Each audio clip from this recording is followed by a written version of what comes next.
اور اس کو پتہ ہے کس کو کیا دینا ہے اور اس کو وہ بہم پہنچا رہا ہے۔ انسان کو طرح طرح کے کھانے چاہیے، ایک کھانے سے یہ اکتا جاتا ہے۔ بھینس تو سویر شام دوپہر وہ چارہ ہی کھاتی ہے، کبھی نہیں اس نے کہا کہ کوئی ناشتہ تبدیل کر دو۔ سر جھکائے ہوئے وہ صبح بھی وہ کھا رہی ہوتی ہے، شام کو بھی وہ کھا رہی ہوتی ہے، لیکن انسان ہے وہ ایک چیز 2 دفعہ کھائے تو وہ کہتا ہے یہ تو صبح بھی لی تھی۔ سواد کر ہی آئے جامع تغیر بھی ضروری ہے، کوئی رت ہو عمر بھر اچھی نہیں لگتی۔ اس کی طبیعت میں تنوع ہے، کبھی کہتا ہے کہ مجھے کھانے کے لیے میٹھا چاہیے، کبھی کہتا ہے مجھے نمکین چاہیے، کبھی کہتا ہے چٹکارے دار چاہیے، کبھی لحمیات کی آرزو ہوتی ہے، کبھی سبزیوں کی طرف اس کا دل مائل ہوتا ہے، کبھی کہتا ہے کہ نہیں آج میں نے یہ لینا ہے، آج میں نے وہ لینا ہے، اور میرے اللہ نے اس کے لیے سارے انتظام کر رکھے ہیں۔ اللہ اکبر۔ اور جس کو ایک چاہیے اس کو ایک ہی دے رہا ہے، اور جس کو جتنا چاہیے اس کو اتنا دے رہا ہے۔ ہمیں تو ہنڈیا کے لیے ½ کلو یا 1 پاؤ گوشت چاہیے ہوتا ہے، لیکن شیر کو میں نے افریقہ کے اندر لائیو ناشتے کرتے دیکھا ہے، اور وہ پورا ہرن جو ہے وہ ہڑپ کر جاتا ہے، اللہ روز اسے دیتا ہے۔ ہنس ایک پرندہ ہے، وہ سچے موتی کھاتا ہے، اور سچے موتی پنساری سے آپ لینے جائیں تو تولوں ماشوں میں ملیں، اور وہ بھی لاکھوں روپے میں، اور وہ بھی تیقن سے آپ نہیں کہہ سکتے کہ اس میں 2 نمبری تو نہیں ہے، یہ واقعتاً صحیح ہے، چونکہ آج کل تو یہ چیزیں چلتی ہیں، لیکن اس کو پیٹ بھر کے چاہیے ہوتے ہیں صبح شام دوپہر۔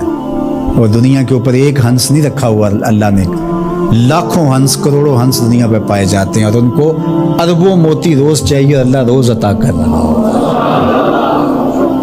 تو یہ ہے اس کی ربوبیت، جس کو جو چاہیے وہ عطا کر رہا ہوتا ہے۔ رب العالمین، تمام جہانوں کا پالنے والا ہے۔ رب کا معنی علماء نے یہ کیا ہے، حضرت عبداللہ ابن عباس فرماتے ہیں انہ مالک الدنیا وانہ مالک الاخرى، یہ دنیا کا بھی مالک ہے اور آخرت کا بھی مالک ہے۔ رب یہ صرف دنیا میں ہی نہیں، آخرت کے اندر بھی اس کے خانے کرم پہ لوگ پل رہے ہوں گے، اور دنیا میں بھی اس کے خانے کرم پہ لوگ پل رہے ہیں۔ اب عالم کیا ہے؟ ما سوی اللہ کو عالم کہتے ہیں۔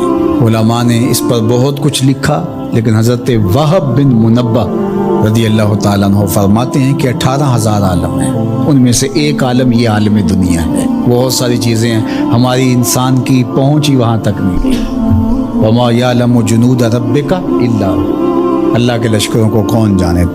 اللہ وہی جانتا ہے اس نے کیا کیا پیدا کیا۔ انسانی مرغ عقل تھک کے گر جاتا ہے۔ اللہ اکبر۔ تو کہا رب العالمین، تمام جہانوں کا پالنے والا۔ اچھا، یہاں رب المسلمین نہیں کہا گیا، رب المطیعین نہیں کہا گیا، رب المتقین نہیں کہا گیا۔ صرف نیکوکاروں کا، اچھے لوگوں کا رب ہو، جو نہیں مانتے وہ ان کا بھی رب ہے، جو انکار کرتے ہیں ان کا بھی رب ہے۔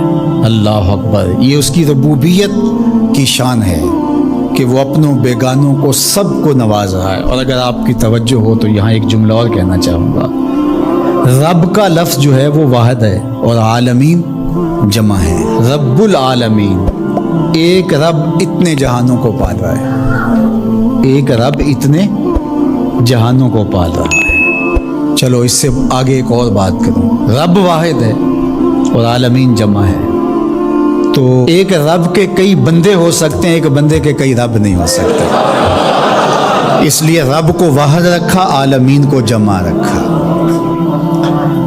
کیونکہ اگر ایک خادم جو ہے، ایک غلام 5-6 آقا رکھے تو ایک کہے پانی لے کے، اور دوسرا کہے کہ میرے حقے میں آگ بھرو، اور تیسرا کہے تو وہ کدھر جائے گا کدھر جائے گا، اور ایک آقا 100 خادموں سے بھی کام لے رہا ہے۔ تو رب کو واحد رکھا، عالمین کو جمع رکھا، اس لیے بندے کا رب ایک ہی ہو سکتا ہے، 360 نہیں ہو سکتے۔ رب ایک ہی ہوگا، اور ایک رب کے ہی بندے جو ہیں وہ ہزاروں ہیں۔ وہ تمام جہانوں کو پال رہا ہے۔ کیوں پال رہا ہے؟ کوئی ضرورت ہے اسے؟ جو بھی ہے، باپ اولاد کو پالتا ہے تو اس کے ذہن کے کسی گوشے میں ہوتا ہے یہ بڑھاپے کا سہارا بنے۔ شاگردوں کو استاد پڑھا رہا ہوتا ہے، اس کے ذہن میں ہوتا ہے کہ کل یہ میرے کاز میں میرے ساتھ کھڑے ہو جائیں گے، میرے ساتھی ہوں گے۔ ملازموں کے ساتھ ان کا باس کھڑا ہوتا ہے تو ان سے کام لینا ہوتا ہے، غرض ہوتی ہے۔ تو اللہ اتنے جہانوں کو پال رہا ہے تو کیا غرض ہے؟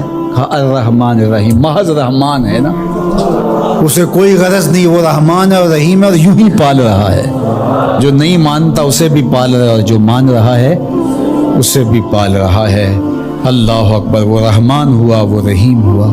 ایسا نہیں ہوا کہ ایک بلی کو بہت زیادہ خوراک دے دی گئی اور وہ پھول پھول کے ہاتھی جتنی ہو گئی، اور ایسا کبھی نہیں ہوا کہ ایک ہاتھی کو خوراک کم ملی اور وہ چوہے جتنی رہ گئی۔ جس کی جو فطری استعداد ازلی جو اس نے خود مقرر کی ہوئی ہے، اس کے مطابق اس کی گروتھ ہوتی ہے اور اس کے مطابق اس کی تربیت کرنا ہے۔ خلاصہ ہے پورے قرآن کا سورہ الفاتحہ، جو سارے مضامین ہیں پورے قرآن میں وہ سمٹ کے سورہ فاتحہ کے اندر آ گئے ہیں۔ تو اس کا آغاز اللہ کی حمد سے ہو رہا ہے۔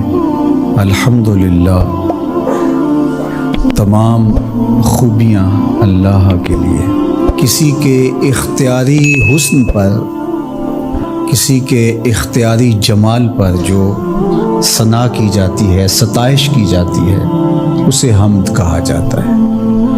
کچھ خوبیاں اختیاری نہیں ہوتی، غیر اختیاری ہوتی۔ اگر کسی کا رنگ سفید ہے، نقوش تیکھے ہیں اور اس کی آنکھیں نرگسی ہیں، اس کے دیگر اعضاء کا توازن بڑا اچھا ہے، تو یہ اس کا اپنا کمال نہیں ہے۔ ایک شخص عالم ہے، اس نے پڑھا، محنت کی، آگے بڑھا، تو یہ اس نے محنت کر کے ایک چیز حاصل کی، تو اس کا وصف بیان کرنا اور اس پر ثنا کرنا یہ غیر اختیاری حسن نہیں ہے بلکہ اختیاری ہے۔ تو کمال وہ ہوتا ہے جو چیزیں اختیاری ہوں۔ تو اللہ جل شانہ کی حمد اس لیے کی جاتی ہے کہ اس کی چیزیں، اس کا حسن غیر اختیاری نہیں ہے، وہ اس کا اختیاری ہے۔ اللہ اکبر۔ تو کسی کے اختیاری حسن پر تعریف حمد کہلاتی ہے، اور اگر وہ نعمت کے مقابلے میں ہو تو وہ حمد شکر کہلاتی ہے، اور اگر نعمت کے مقابلے میں نہ ہو تو اس کو حمد کہا جاتا ہے۔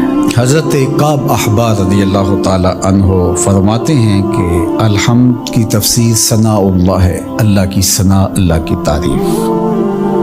اور حضرت ضحاک بن مزاحم نے اس کا ترجمہ کیا ہے الحمدللہ رداء الرحمن، یہ رحمان کی چادر ہے۔ جس طرح چادر زینت دیتی ہے اور وقار کی علامت ہوتی ہے، اور اہل عرب کندھے کے اوپر چادر ڈال کر کے جو ہے وہ ایک خاص ان کی حیت ہوتی ہے۔ یہاں گرمی سردی سے بچاؤ کے لیے چادر لی جاتی ہے، لیکن عرب میں چادر جو ہے وہ زینت کے لیے لی جاتی ہے، اور وہ آپ نے دیکھا ہوگا کہ عرب علماء یہاں کندھے پہ چادر رکھتے ہیں، تو وہ زینت کے لیے ہوتی ہے، ضرورت کے لیے نہیں ہوتی۔ تو اس لیے یہاں جو رداء الرحمن کہا گیا ہے، تو الحمد رحمان کی زینت ہے، وقار کی چادر ہے۔ ثنا کی جتنی بھی قسمیں اور جتنی بھی صورتیں ہیں وہ اللہ کے لیے، وہ ڈائریکٹ تعریف کی جائے تب بھی اللہ کی، انڈائریکٹ تعریف کی جائے پھر بھی اللہ کی ہے۔ یعنی پھول کو کہا جائے کیا خوب پھول ہے تو پھر بھی اللہ کی تعریف، اور کہا جائے سبحان اللہ پھول کو دیکھ کر پھر بھی اللہ کی تعریف، پاکیزگی اللہ کی بولی جا رہی ہے۔ اور اگر اس کی درزوں کو، اس سے مہکتی نکلتی خوشبو کو، اس کے رنگوں کا جمال اور اس کی لطافت دیکھ کر کے کہ واہ کیا کھلا ہوا شگفتہ گلاب ہے، تو آپ گلاب کی تعریف کر رہے ہیں لیکن خالق گلاب کی تعریف کر رہے ہیں، یہ انڈائریکٹ تعریف۔ تو خوبی کی جتنی بھی صورتیں ہیں، چاہے وہ ڈائریکٹ ہو، چاہے وہ انڈائریکٹ ہو، چاہے وہ قولن ہو، رویتاً ہو، فعلاً ہو، جس طرح ہو، اللہ کے لیے ہے۔ اس کی تم کیوں خوبیاں بیان نہیں کرو گے؟ الحمدللہ رب العالمین، وہ تمام جہانوں کو پالنے والا ہے۔